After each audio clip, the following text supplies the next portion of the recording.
Well, hello. I am back. This time I wanted to do some work on Natalie to ignore comments when parsing. This is something I've been meaning to do for a while. It keeps biting me as I'm working with the code and trying to get things to work. I think I'll just comment this out. And I can't even do that because our parser tries to parse the comments as code. Natalie again is my compiler. It's basically Ruby. It's going to be Ruby implementation someday far far away. And currently it's very young, only 1,400 lines of code, and about I guess a little over half in Ruby, the compiler itself, and then half in C. But it's growing, so that's cool. And I had recorded a little video already on this very subject. Wasn't super happy with the result, and it was a good thing because the audio didn't get recorded anyway, so I'll get to start over. So here's what we want to do. I've already written the test. It ignores comments. So I've written this in our parser test, and I've just tried to think of every combination of comments that I can. So we've got an expression followed by a comment, an expression, semicolon, expression followed by a comment, and so on and so forth. I've even got comments inside of classes and stuff like that. So if we run rake test, we should see that failing on line 151, and 151 is right here. So the very first one doesn't even parse. That's great. And I'm going to use a little tool called ENTR, enter, I'm not really sure how to pronounce it, but basically you just pipe a bunch of, like a list of files to it, and uh, and then the command you want to run, and every time those files change, then it will run your command. Super handy not to have to go back and forth and press up enter all the time. So let's work on this one right here, this first failure. Um, to get this working, it's basically we want to parse a an expression, and then we want to ignore uh, basically new anything after the hash mark up till a new line. And uh, I I've been looking at this, and I'm pretty sure I want to do this with this end of expression regex. And what this does is after every expression is parsed, it attempts to skip this end of expression regex, and it's used all over the place. And currently an end of expression regex is a space or a tab, or any number of spaces or tabs, followed by a semicolon or a new line, followed by any number of spaces or tabs. And I already know that I need to split this out into two things. So what I'm going to do is do a semi end of expression, and we're going to do this followed by a semicolon, followed by a space or tab, any number.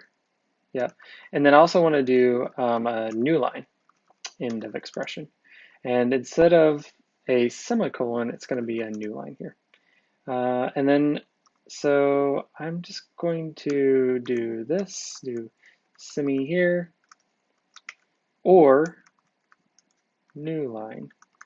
And the reason I'm splitting these out into two separate ones is a little bit of readability, and also I happen to know that I'm going to have to parse comments differently if it's a semicolon versus if it's a new line. If it's a semicolon, the comment has to come uh, essentially after the new line. And if it's a new line, then man, did I say that right? If it's a semicolon, the comment comes after. If it's a new line, the comment comes before. That's what I'm trying to say.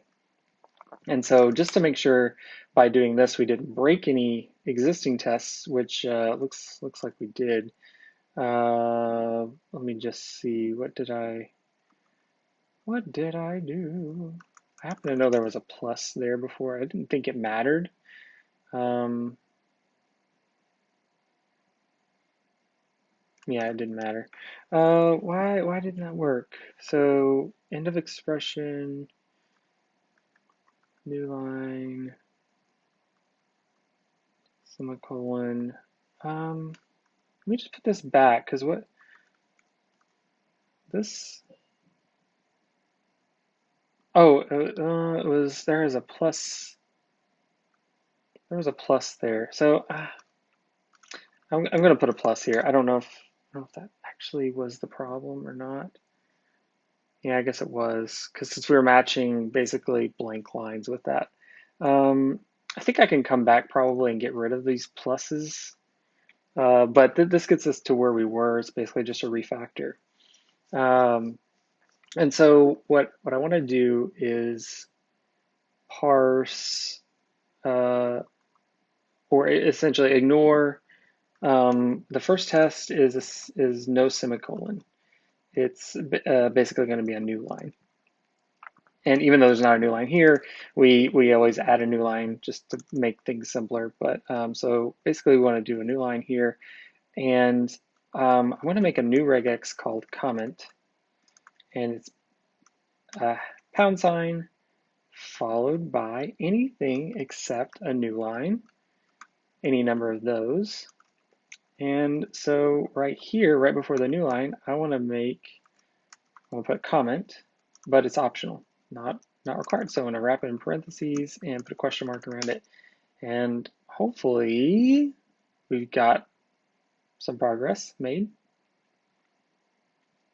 That's great. Different failure. This is perfect. 158. So 158 is all the way down here. So we made it through all these tests just with that one change. So we're all the way down to 158. So this is a comment, then a new line, then a number.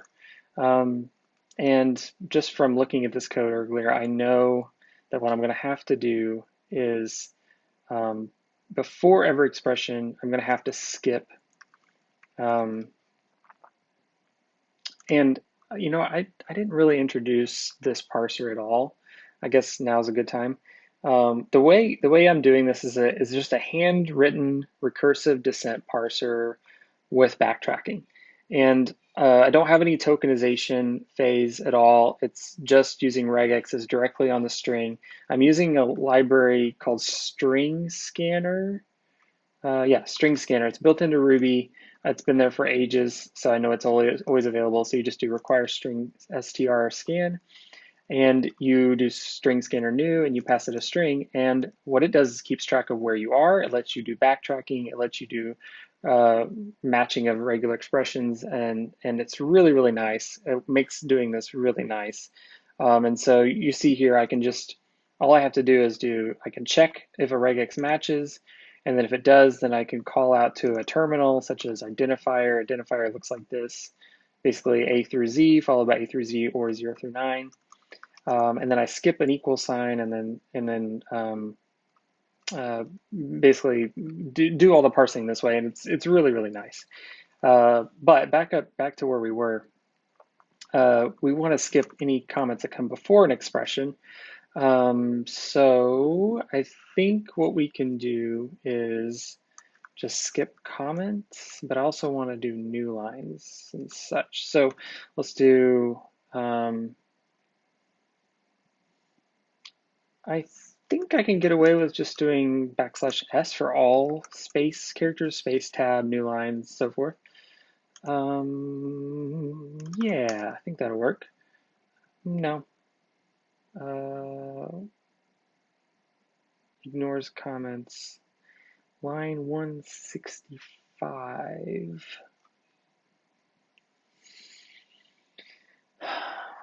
Line 165. That's all the way. Oh, no, that's good. That's good. 165 is all the way down here. That means, I don't know why I thought that was actually higher. 165 means I got past that one, and I'm all the way down here where, I'm, oh man, what is it trying to do? Oh, it's smashing class, bar, and then there's a comment, and then there's an end. And what it's saying is it got to the end of the string and it couldn't find a semicolon or a new line. couldn't find a semicolon or a new line. That's interesting. While I'm here though, I thought of something. I'm going to comment this out and see if these are all passing.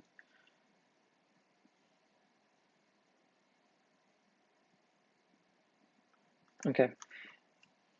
I'm pretty sure that this won't work. Because while I was writing that code, I thought of a scenario. If this works, then we're good. Wow, it did work. You know, I'm just gonna go with it.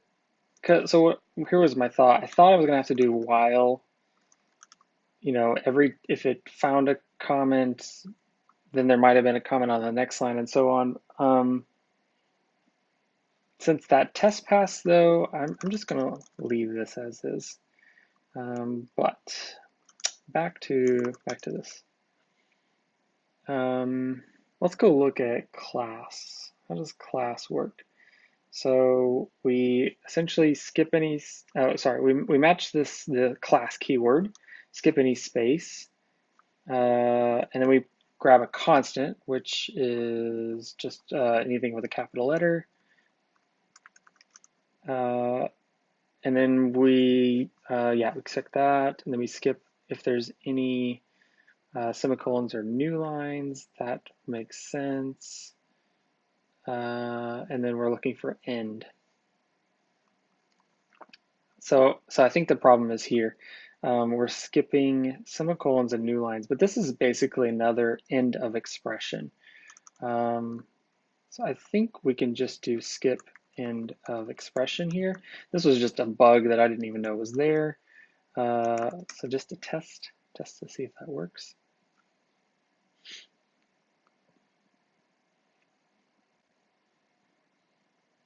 Uh, 165. That didn't actually work. Why did that not work? Class. Still the same error. Skipping end of expression.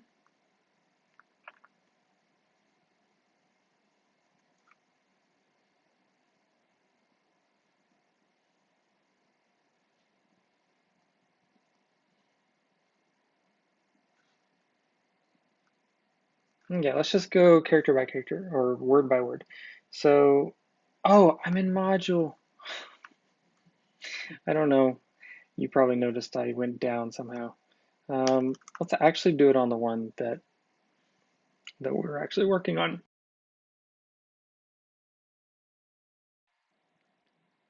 Yay! Wow, that's awesome. Okay, so I did it on module.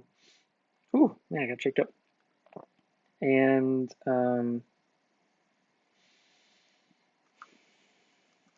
I guess it's here too.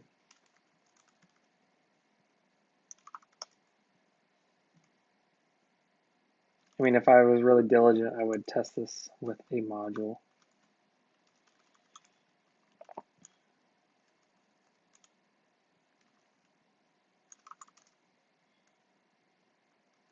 And then I would also test it with a method.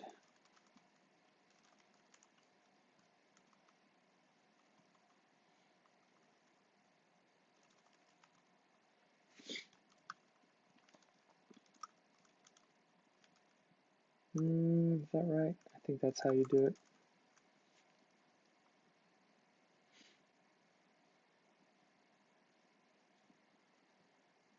And yes, look at that. That's awesome. So what we did, let's just pull it all up in a diff here. We split out our end of expression regex into two separate ones so that it's a little bit more readable. And then we also stuck kind of shoehorned comment in the middle of those end of expression things. Oh, but I didn't do it on a semicolon. Why did that work? Did I not test? Does that mean I didn't test something?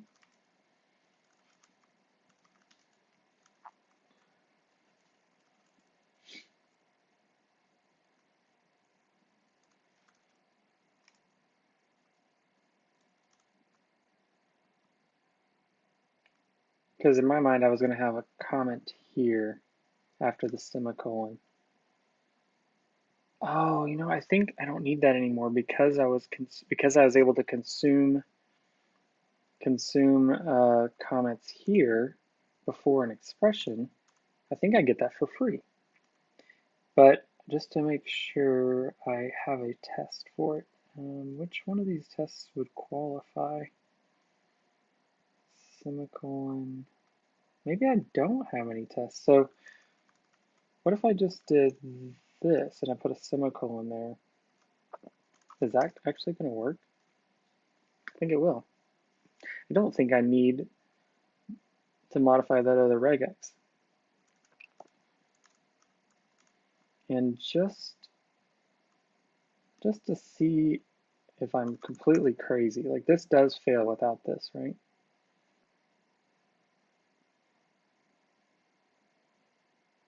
Okay, yeah, it definitely fails. So we definitely need it there. We don't need it on the semicolon one. Okay, even better.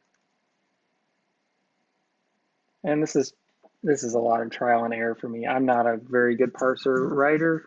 Um, I keep thinking I will hit a brick wall with this parser and not be able to go any farther. And I'll need to go grab the C the parser from Ruby or mruby or something and pull it in. I've heard that parsing Ruby is notoriously hard, and it is becoming more difficult when I've run into these little edge cases here and there. But so far, I've been able to parse everything I need to get this thing off the ground, um, and so I've been pretty happy with it. And as you can see, I guess I was able to parse comments without too much work. And so, yeah, we did that. So we split these out. We only really needed to match a comment here right before the new line because we're also matching here before any expressions. We had to fix a bug in our class and module stuff where it was skipping basically the same thing, but I had the regex written out instead of using that constant. We had to do it 3 times, and then we wrote a whole bunch of tests just to try to see if it worked. It was really fun trying to push our parser down this stack of tests, down farther and farther until we got to the end. I think that's so satisfying. And here we are. So we'll just say ignore comments when parsing and push, and we're good to go. So thanks for watching. I hope you learned something, and I'll see you next time.